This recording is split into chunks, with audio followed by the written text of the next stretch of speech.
Halo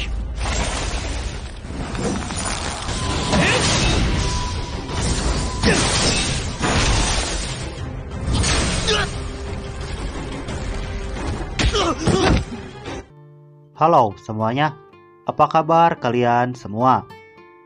Terutama buat kalian, kaum rebahan yang selalu nongkrong depan HP. Admin berdoa semoga kalian selalu baik-baik saja. Kali ini admin akan melanjutkan cerita Donghua yang berjudul Zhu Tianji. Alangkah baiknya sebelum kalian nonton video ini, tekan tombol like dan subscribe terlebih dahulu agar kalian gak ketinggalan video selanjutnya. Langsung saja tanpa ngoceh-ngoceh lagi, kita masuk ke ceritanya. Cerita dilanjutkan dengan memperlihatkan Li Qingshan yang gagal menerobos. Kemudian dia teringat pertarungannya dengan Lin Fei, yaitu pada saat serangan Lin Fei mengenai dentiannya. Dia juga teringat dengan kata-kata dari Lin Fei. Setelah itu Li Qingshan mulai mempertanyakan identitas dari Lin Fei, karena Lin Fei bisa menanamkan energi pedang kepada tubuhnya. Setelah gagal menerobos, Li Qingshan bergumam saat dia berhasil menyerap energi pedang Taiji. Dia berencana untuk membunuh Lin Fei. Cerita lalu berpindah ke tempat Lin Fei. Terlihat Song Tianxing yang sedang mengendap-endap. Dia datang ke rumah Lin Fei karena merasa berhutang budi setelah diselamatkan oleh Lin Fei. Karena dia merasa malu untuk berterima kasih kepada Lin Fei, jadi dia berbalik. Namun pada saat dia akan pergi, dia teringat kalau Lin Fei tidak bisa menggunakan emas murni pola awan. Dan Song Tianxing berencana untuk memberitahu Lin Fei cara menggunakannya. Tapi dengan sifatnya yang sombong, dia tidak mungkin langsung memberitahunya.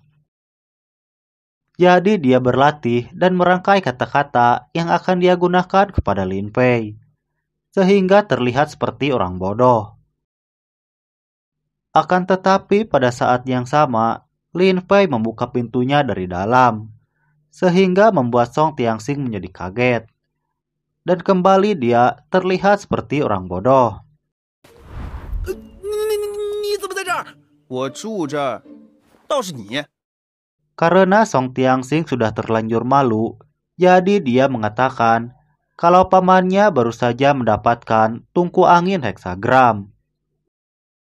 Sehingga Lin Fei bisa meminta bantuannya untuk mengubah emas murni pola awan menjadi benih pedang. Dan setelah itu dia langsung pergi dari sana. Tak lama setelah itu, datang juniornya yang bernama Zhongyang. Dia memberitahu Lin Fei kalau gurunya ingin bertemu. Setelah itu, Lin Fei menemui gurunya yang sedang bersantai kayak di pantai. Gurunya bersyukur karena Lin Fei bisa pulang dengan selamat. Dan mengatakan kalau awalnya dia akan menyelamatkan Lin Fei, tetapi tertunda karena ada urusan. Lin Fei yang kesal lalu pergi dari sana. Akan tetapi gurunya memberitahu Lin Fei kalau baru saja ada emas murni di tempat pertukaran senjata, sehingga membuat Lin Fei menjadi penasaran dan kembali. Lin Fei lalu merayu gurunya dengan memijat tangan gurunya itu. Akan tetapi setelah semua informasi dia dapatkan, Lin Fei langsung pergi dari sana. 哎，好嘞，谢谢师傅。臭小子，就当是祝贺你晋升养。 Si Lin Fei ini kadang emang kurang ajar ya sob. Hanya baik saat ada butuhnya saja, sama seperti kalian. Kemudian Lin Fei datang ke puncak ribuan harta, yaitu tempat jual beli senjata. Saat masuk ke dalam, Lin Fei melihat orang-orang yang sedang bertransaksi. Lin Fei lalu didatangi oleh seorang petugas yang mengajak untuk berkeliling. Saat berkeliling, Lin Fei bertemu dengan Song Tianxing. Song Tianxing lalu bertanya keperluan Lin Fei datang ke sini. Lin Fei kemudian menjelaskan kalau Aula Wan Bao mengeluarkan emas murni halus dan dia menginginkannya. Petugas yang mendengar itu lalu mengatakan kalau emas murni itu sudah dipesan oleh orang dari puncak pedang tajam. Song Tianxing yang ada di sana mengambil kesempatan dan mengatakan kalau jual beli harus adil dan menyuruh petugas itu untuk mengambil barangnya. Saat emas murni itu dikeluarkan, Lin Fei langsung mengambilnya dan terlihat sangat senang. 用不着，黑曜金金，4品的。 Kemudian Lin Fei langsung menanyakan penawaran dari emas itu. Petugas itu lalu mengatakan kalau pemilik emas itu menginginkan harta yang bisa mengusir energi jin jahat. Pada saat yang sama lalu datang Li Chun yang akan mengambil emas murni itu. Lin Fei pun lalu menghampiri Li Chun. Li Chun yang melihat Lin Fei menjadi ketakutan dan mengerahkan pedangnya kepada Lin Fei. Lin Fei lalu mengatakan kalau emas murni itu adalah miliknya. Li Chun yang mendengar itu malah mengatakan kalau semua pedang puncak giok adalah pemberian dari puncak pedang tajam. Semua orang yang melihat mereka berdebat juga sudah mulai berkumpul. Song Tianxing lalu melerai mereka dengan mengatakan kalau semua pedang itu adalah milik sekte. Jadi tidak pantas jika kau menarik bayaran. Setelah itu kondisinya mulai stabil. Lin Fei lalu mengatakan kalau pemilik emas murni itu menginginkan harta yang bisa menolak energi yin. Dan dia pun memilikinya. Li Chun yang tidak percaya lalu menyuruh Lin Fei untuk mengeluarkan lenteranya. Kemudian Lin Fei mengeluarkan lentera milik gurunya, yang membuat semua orang menjadi kaget dan tidak percaya. Petugas itu lalu memeriksa lentera itu dan mengatakan kalau itu sesuai dengan yang diinginkan pemilik emas murni itu. Li Chun yang tidak terima lalu mengacungkan pedangnya kepada Lin Fei. Li Chun juga mengatakan kalau Luo Shenxiao juga akan menundukkan kepalanya. Lin Fei yang tidak terima gurunya dihina lalu menyerang Li Chun. Li Chun kemudian menyerang balik dengan teknik pedang gunturnya. Begitu juga dengan Lin Fei. Akan tetapi serangan Lin Fei lebih kuat sehingga Li Chun terbental ke belakang dan terluka.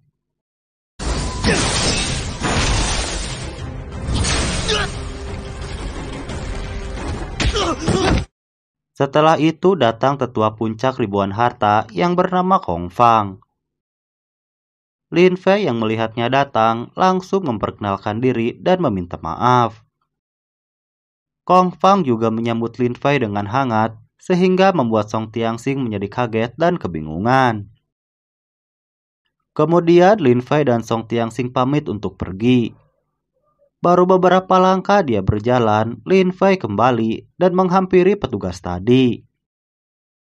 Dia mengatakan kalau kesepakatan tadi masih berlaku. Lin Fei lalu memberikan lentera itu kepada petugas tadi. Baru setelah itu, dia pergi bersama Song Tianxing. Kemudian Kong Fang lalu menghampiri Li Chun. Li Chun lalu meminta maaf kepada Kong Fang. Kemudian Kong Fang mengatakan kalau sesuai aturan, kau harus membayar ganti rugi. Setelah selesai menghitung, Kong Fang memberitahu Li Chun kalau dia harus membayar 1.200 batu roh, yang membuat Li Chun menjadi kaget. Kemudian petugas tadi menanyakan kenapa Kong Fang tidak menghukum Lin Fei juga. Kong Fang lalu menjelaskan kalau Lin Fei bisa melukai Li Chun, dan bakat yang dimiliki Lin Fei sangatlah langka. Saat di perjalanan, Song Tianxing bertanya kenapa Kong Fang tidak menghukumnya. Lin Fei mengatakan kalau itu karena bakatnya. Cerita lalu berpindah ke puncak pedang tajam. terlihat Li Chun yang diperintahkan gurunya untuk menyambut seseorang. Pada saat Li Chun sedang memegang tangannya yang terluka, lalu datang Lin Fei yang menyapanya. 早啊，李师兄，又见面了。 Akan tetapi setelah itu cerita pun berakhir. Lalu apa yang akan terjadi selanjutnya? Saksikan kelanjutannya di part berikutnya. Nah, segitu dulu alur cerita Zhu Tianji episode kali ini ya sob. Jika kalian suka, admin akan dengan senang hati untuk melanjutkan ceritanya.